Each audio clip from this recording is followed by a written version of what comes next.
Oi pessoal, tudo bem com vocês? Meu nome é Juliana Fiorese, sejam todos bem-vindos ao meu canal e o vídeo de hoje é mais um diário de leitura do livro Os Miseráveis para o projeto de leitura conjunta que eu tenho feito aqui no canal.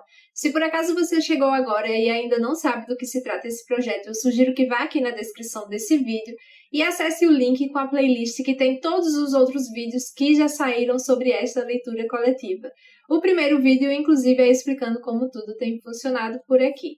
Além disso, eu deixei também aqui na descrição do vídeo o link para download do nosso cronograma de leitura, e nesse cronograma tem todas as datas e todos os capítulos em que nós leremos Os Miseráveis até o final do projeto, em maio de 2021. Então, se você ainda não faz parte, por favor, sinta-se convidado a entrar nessa leitura com a gente também. Lembrando que esta não é uma leitura aprofundada do livro Os Miseráveis e nem tampouco são aulas sobre esta obra. É mais uma troca de experiências literárias e é justamente isso que eu tenho feito aqui com esses diários de leitura. Eu leio as metas diárias e venho compartilhar com vocês as minhas próprias percepções pessoais ali de cada meta, tá bom? No vídeo de hoje nós vamos falar sobre 4 capítulos. O capítulo 9 do livro 3º da parte 2 e os capítulos 1, 2 e 3 do livro 4º da parte 2 também. Então, se vocês ainda não leram nenhum desses capítulos, eu sugiro que parem o vídeo agora, leiam os capítulos e depois voltem aqui, porque o vídeo de hoje contém spoilers. Vamos lá?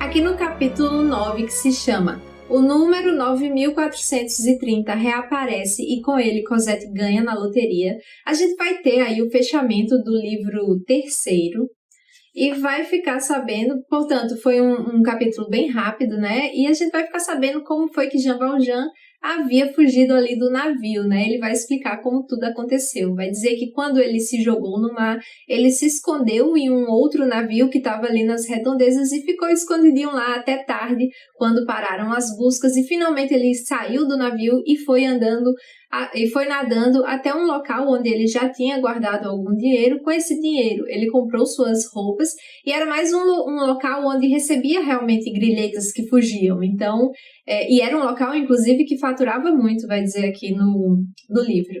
E aí ele vai comprar essas roupas e depois ele vai se dirigir a Paris. E a primeira coisa que ele pensou em fazer quando chegou em Paris foi comprar algumas roupinhas de luto para uma criança, para uma menina que tenha ali os seus 7, 8 anos, né? E a gente vai saber que é para Cosette.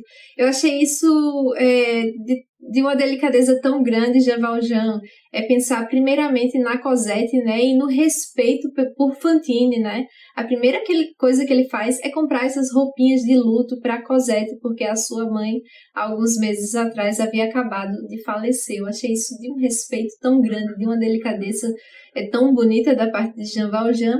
E a segunda coisa, depois que ele comprou essas roupinhas, ele foi lá e procurou uma casa para eles morarem. E depois disso, ele foi para Montfermeil. E aí, ele até pega uma daquelas notinhas que saíram no jornal, falando que as pessoas acham que Jean Valjean havia morrido ali na queda do navio, né? E aí ele meio que fica tranquilo em relação a isso.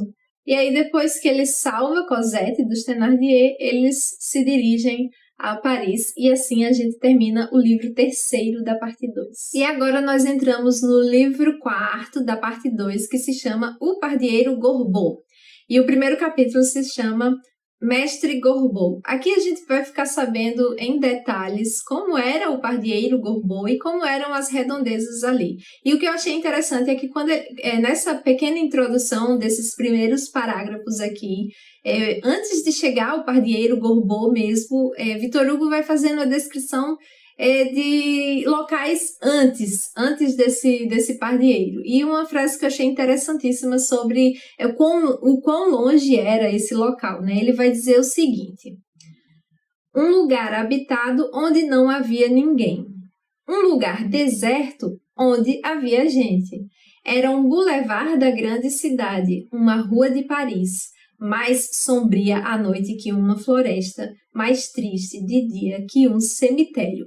Isso é a descrição de um bairro que já era muito distante de Paris. E aí o narrador vai continuar dizendo assim: se por acaso o transeunte fosse além desse bairro, e aí ele vai começar a falar de várias coisas. E se passasse por um muro que tinha lá branco, com um cartaz dizendo que não podia arriscar nada nele? E se ele fosse além e passasse por várias construções?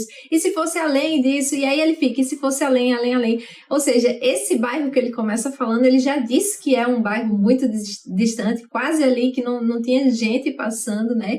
Mas, e ele vai além, né? Ele disse, se você for além disso, além disso, além disso, vai chegar um momento que ele vai dizer, aí sim você vai encontrar perto de uma fábrica 2 grandes muros e no final, entre esses 2 grandes muros, o transeunte, né, que for além, além, além, ele vai encontrar o pardieiro Gorbeau. À primeira vista, o pardieiro era um local muito pequenininho, porque como tinham 2 muros grandes cobrindo e só ficava à vista uma porta e uma janelona, a porta era estreita, a janela era grande, aí dava a impressão de que era muito pequeno o pardieiro Gorbeau, mas quando a pessoa entrasse lá, perceberia que ele era um local muito, muito amplo. Então, ele vai começar a descrição do pardieiro Gorbeau exatamente do que a gente vê, né? Vai falar que era uma porta muito estreitinha, muito pequena, e quando abria essa porta, ela dava de cara para uma escada, e ele vai falar que essa escada era escura, era muito suja,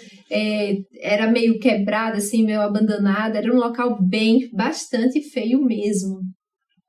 E aí, depois que ele descreve a porta, né, que era muito estreita, ele vai descrever um pouco a janela e vai dizer que aí sim a janela era muito maior do que a porta e ela tinha inclusive alguns vidros quebrados e para disfarçar essas partes quebradas, colocaram ali alguns papéis. E depois ele vai começar a fazer uma descrição da casa mesmo, da construção, vai dizer que ela estava muito acabada, destruída em algumas partes, e que inclusive essa construção tornava-se em alguns pontos perigosa para os próprios transeuntes, né? Estava numa situação meio que de abandono mesmo.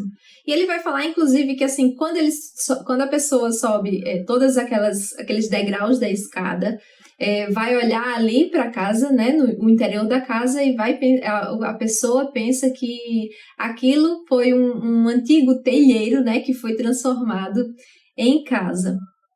E aí, depois que ele faz essa descrição, ele vai dizer que tem um longo corredor e que nesse corredor, tanto do lado esquerdo quanto do lado direito, tem vários locais ali que são os quartos, né? Ele vai falar até aqui que mais pareciam cabanas do que celas, esses quartos. E sobre eles tem uma descrição aqui para a gente perceber o quão sombrio, o quão escuro eram esses locais. Ele vai dizer o seguinte: esses quartos recebiam luz dos terrenos baldios que rodeavam a casa. Todo o conjunto era sombrio, desagradável, sem cor, melancólico, sepulcral, atravessando, segundo as fendas se abriam no teto ou na porta, por pálidos raios de luz ou sopros gelados da brisa. Uma particularidade interessante e pitoresca dessas habitações é o tamanho das aranhas. Então imagina aí tudo o que circulava, né, dentro desses quartos, as aranhas gigantescas, ele vai falar aqui. E depois disso, ele vai falar também um pouco que havia algumas partes do pardieiro Gorbeau que havia sido demolido, e ele diz uma frase muito interessante aí, que é a comparação entre a moradia dos homens e a moradia de Deus, que eu achei muito legal. A frase diz o seguinte: a casa, no seu conjunto, não tem talvez mais de 100 anos. 100 anos é a juventude de uma igreja e a velhice de uma casa. Parece que a morada do homem participa da pouca duração de sua vida e que a morada de Deus participa de sua eternidade. Eu achei isso muito interessante. E aí ele vai dizer que esse local era o pardieiro Gorbeau e vai explicar, inclusive, de onde surgiu esse nome, que é meio que uma paródia aí, se eu bem entendi isso, né? Mas que era um homem que se chamava Gorbeau, e aí ele foi pedir para o rei para trocar o seu nome, para acrescentar um tracinho ali no C para virar G, e aí virou Gorbeau. Ele era um procurador e aquela casa pertencia a ele. Em resumo, pelo que eu entendi é isso. Se não foi isso, por favor, deixem aqui nos comentários o que vocês entenderam dessa parte. E aí ele vai começar a falar também das redondezas onde ficava esse pardieiro Gorbeau, e assim a gente vai ver o quão sombrio também era esse local, né? Vai falar que ali perto existia uma construção que antes servia de residência para os militares inválidos, depois essa mesma construção passou a ser um refúgio para doentes incuráveis e depois, enfim, se transformou numa prisão. Ali por perto também tinha uma estrada que era o caminho dos condenados à morte, né, dos grilhetas que estavam condenados à morte, era o caminho deles também, e tinha uma praça ali perto onde faziam essas execuções, né, em praça pública. Então, assim, era um local bem tenebroso ali. Vai falar também das folhas, não tinha árvores muito velhas lá, que não tinham quase folhas, um lugar bem, bem sombrio também. Só que ele vai dizer aqui que mais sombrio do que tudo isso que tinha ao redor era o número 50 e o número 52, né, que era ali, o pardieiro Gorbeau. Isso era mais sombrio do que o que tinha ali nas redondezas. E aí ele vai falar também sobre as construções do local, vai falar aqui que eram muitos ângulos retos, que eram casas muito semelhantes, que não tinha nada de diferente, que era ali, então, algo muito entediante, assim. E aí eu lembrei, lendo aqui uma pequena frase, eu lembrei da minha época de estudante de arquitetura, porque a gente estuda isso, principalmente quando vai estudar aquelas habitações populares, que muitas vezes constroem-se casinhas muito iguais, sem muito espaço verde, aquela mesma coisa sempre, e isso acaba sendo mesmo entediante para quem vai morar lá, e por isso que muitas vezes essas casas populares não dão certo, pelo menos na época em que eu estudava arquitetura a gente via isso. A frase diz o seguinte: nenhuma variação no terreno, nenhum capricho de arquitetura, nenhuma dobra sequer. O conjunto era glacial, regular, horrível. Nada melhor para entristecer o coração do que a simetria. É que a simetria é o tédio, e o tédio é a base do luto. O desespero boceja. E eu achei interessante realmente essa frase. E aí depois que ele faz a descrição das arquiteturas ali locais, ele vai falar também o quão tenebroso era aquele local quando o sol ia embora e aí a noite chegava, né? Quando estava já tudo escuro. Ele vai descrever o seguinte: a solidão daqueles ermos onde foram cometidos tantos crimes tinha qualquer coisa de terrível. Pressentiam-se ali inúmeras ciladas escondidas na escuridão. Todas as formas das sombras pareciam suspeitas, e os grandes vazios quadrados que havia entre as árvores pareciam sepulturas abertas.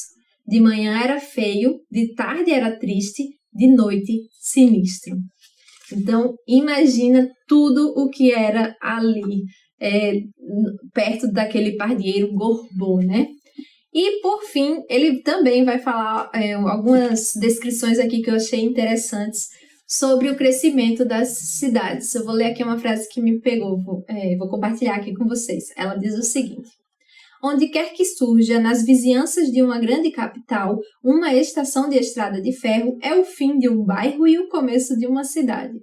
Parece que, ao redor desses grandes centros em que se movimenta tanta gente, ao peso das rodas desses monstruosos cavalos da civilização que se alimentam de carvão e vomitam fogo, a terra cheia de sementes se abre para engolir as velhas moradas dos homens e fazer nascer novas.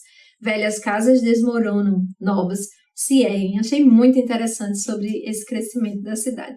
E aí a gente termina esse capítulo com todas essas descrições desse local, e aí já fica a pergunta: por que ele está nos descrevendo todo o pardieiro Gorbeau, todo o seu entorno, né? Assim, a gente já meio que suspeita quem é que vai chegar aqui nesse local, né, gente? No capítulo 2, que se chama Ninho para o Mocho e a Cotovia, a gente vai ficar sabendo, e como já era de se esperar, que Jean Valjean havia alugado um quarto no pardieiro Gorbeau. E aí vai falar que ele chegou ali tarde da noite, né, com Cosette nos braços, porque ela já estava dormindo depois que saiu ali da casa dos Thénardier. Eles percorreram um longo caminho, um longo trajeto, e ela meio que ficou muito cansada. Ele teve que colocar ela nos braços e levá-la dormindo mesmo até esse local. E aí ele chega no Pardieu Gorbeau, com ela nos braços, vai subir as escadas e vai colocar a Cosette ali na caminha e vai ficar olhando para ela enquanto ela dorme. Nesse momento a gente vai ter uma lembrança de Fantine aqui, numa frase em que o narrador vai dizer o seguinte: Jean Valjean curvou-se e beijou-lhe as mãos. 9 meses antes, beijara as mãos da mãe, que, também ela, acabava de adormecer. O mesmo sentimento doloroso, religioso, pungente, enchia-lhe o coração. Ajoelhou-se aos pés da cama de Cosette. E assim, ele permaneceu enquanto ela dormia ali. Quando era já no outro dia, houve um barulho ali de carroça ou de uma gritaria, um barulho alto na rua, né, nas redondezas. E aí, com esse barulho, Cosette, ela acorda muito desesperada, já falando: calma, senhora Thénardier, calma, madame Thénardier, eu já vou. E aí ela procura a vassoura, não acha a vassoura. Só que aí, depois desse desespero, ela olha e vê que Jean Valjean estava ali na frente dela, né? E ele meio que fica rindo, assim, de alegria mesmo, porque ela tinha se livrado de tudo aquilo que ela havia passado antes com os Thénardier. E aí ele fala que ela não precisa se preocupar em varrer, que ela pode brincar. E ela passa o dia inteiro brincando, conversando, fazendo perguntas, fica ali com a boneca dela, contando histórias para Jean Valjean, e Jean Valjean tá muito feliz, né? E aí Cosette ainda pergunta: eu nunca mais vou precisar ver a Madame Thénardier? E Jean Valjean disse que não, que ela pode ficar tranquila. E aí ela começa a dizer que alegre é esse lugar. Ela acha aquele lugar tenebroso que a gente viu toda a descrição no capítulo anterior alegre, né? Então, o casebre era horrível, não tinha nada de alegre, mas ela sentia-se alegre e ela via alegria em tudo, porque ela finalmente encontrava-se ali livre, né? Eu achei muito bonito esse capítulo. Aqui no capítulo 3, que se chama A Aliança de Duas Desgraças Faz uma Felicidade, a gente vai ficar sabendo que Jean Valjean estava vivendo um novo momento, ele estava tendo ali novas sensações na sua alma mesmo, porque vai contar que ele jamais havia amado alguém, ele jamais havia se casado, ele nunca fora pai, nunca teve um amigo. Então, o sentimento de amor ele não conhecia.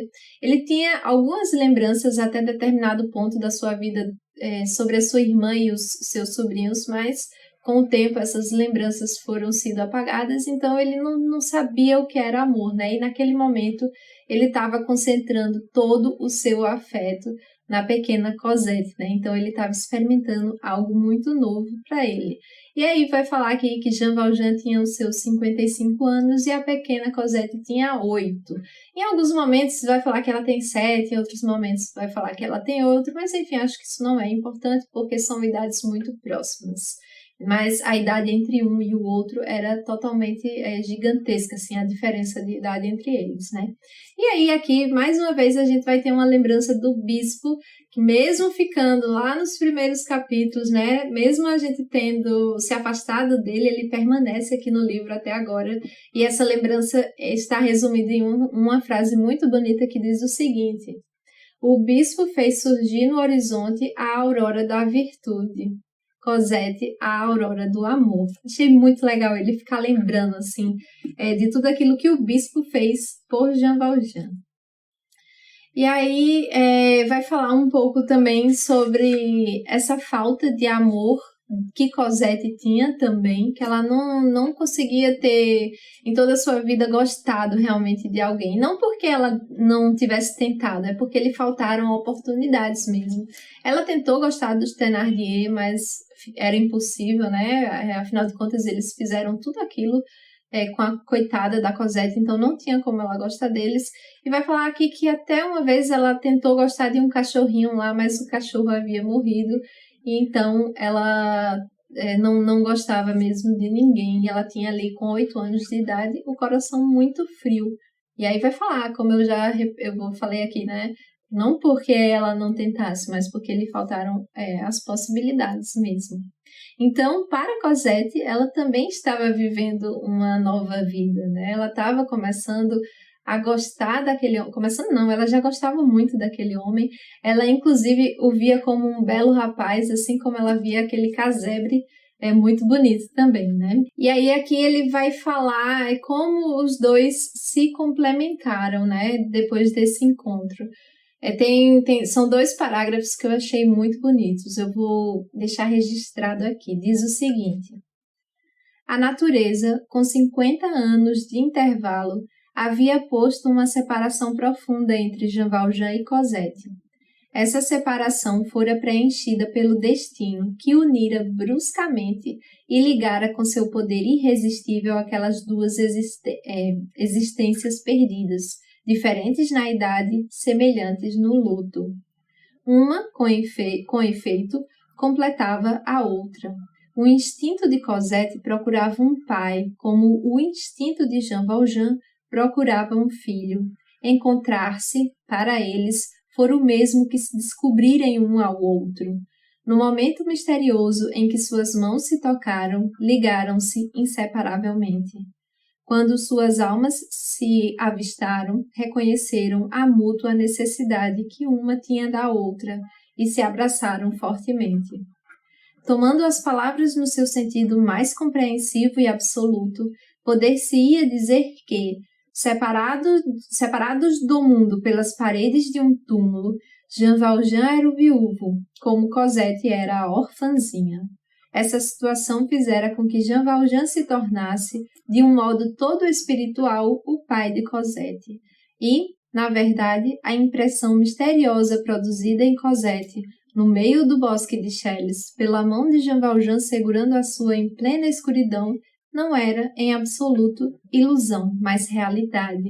A entrada desse homem no destino dessa criança fora como que a vinda de Deus. Eu achei muito bonita essa parte aqui, que diz mesmo, né, que um completa o outro, e eu achei muito lindo.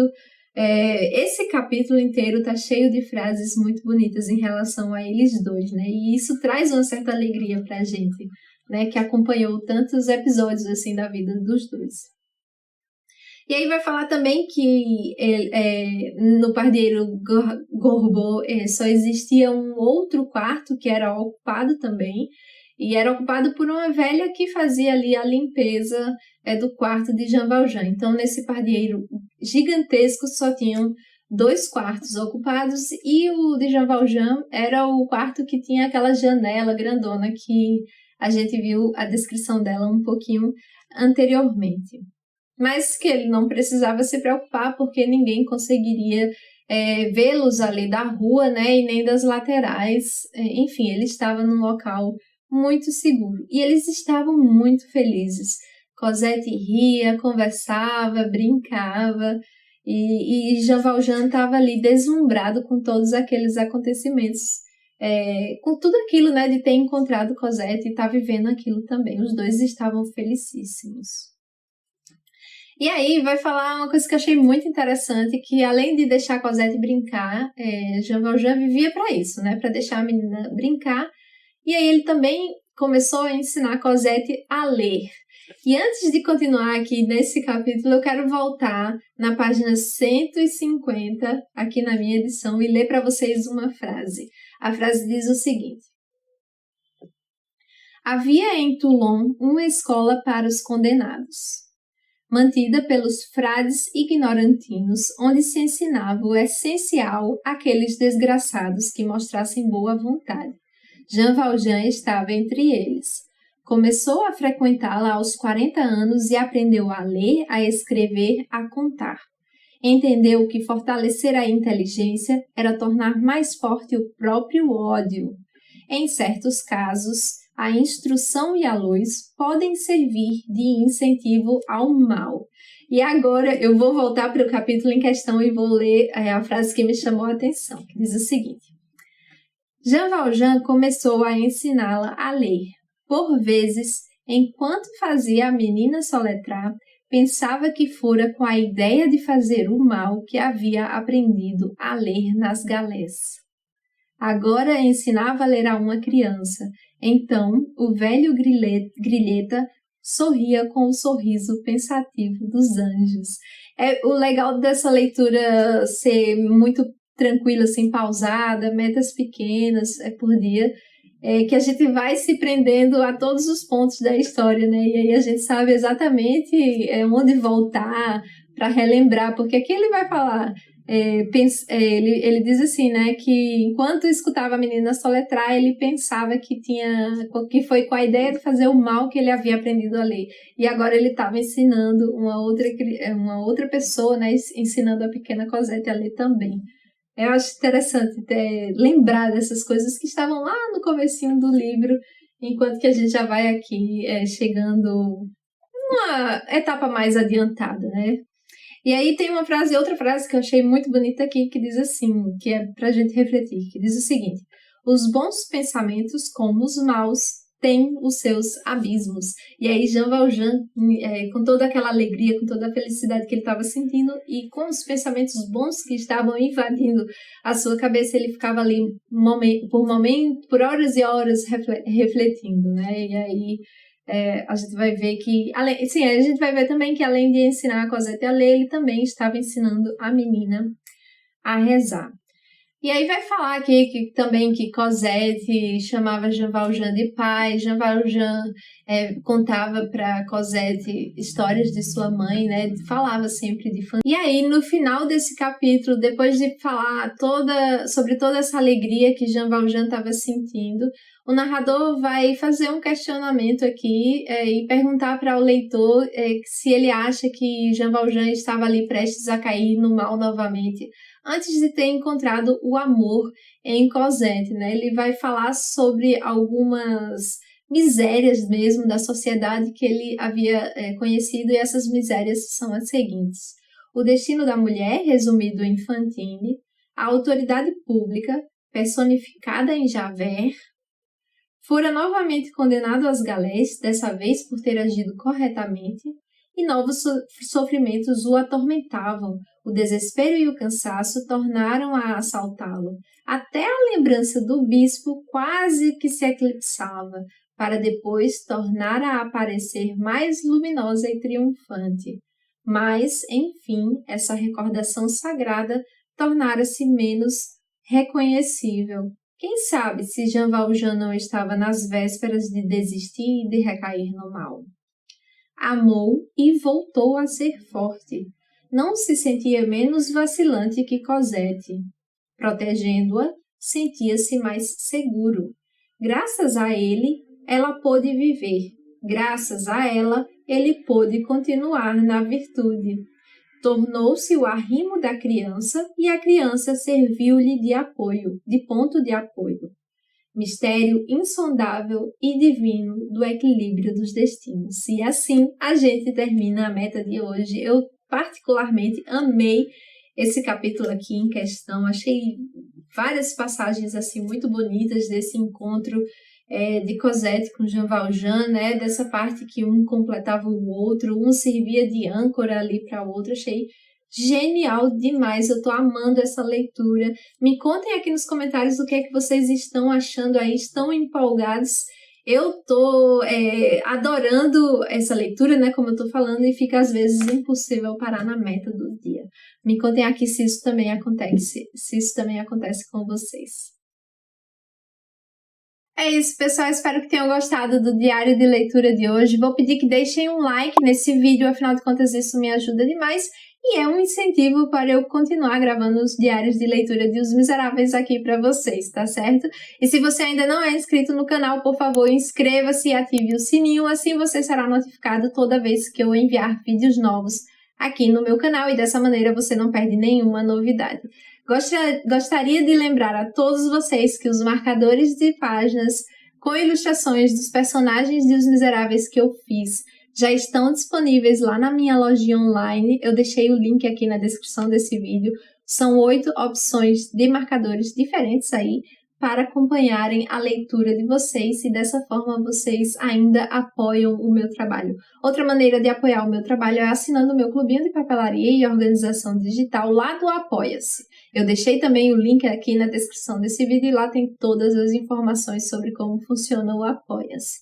Por fim, gostaria de lembrar a vocês que caso queiram comprar alguns livros na Amazon, se vocês comprarem através do link comissionado que eu deixei aqui na descrição desse vídeo, vocês vão estar ajudando também o meu trabalho e o meu canal, porque a Amazon vai me transferir uma pequena comissão e isso não tem custo adicional nenhum para vocês.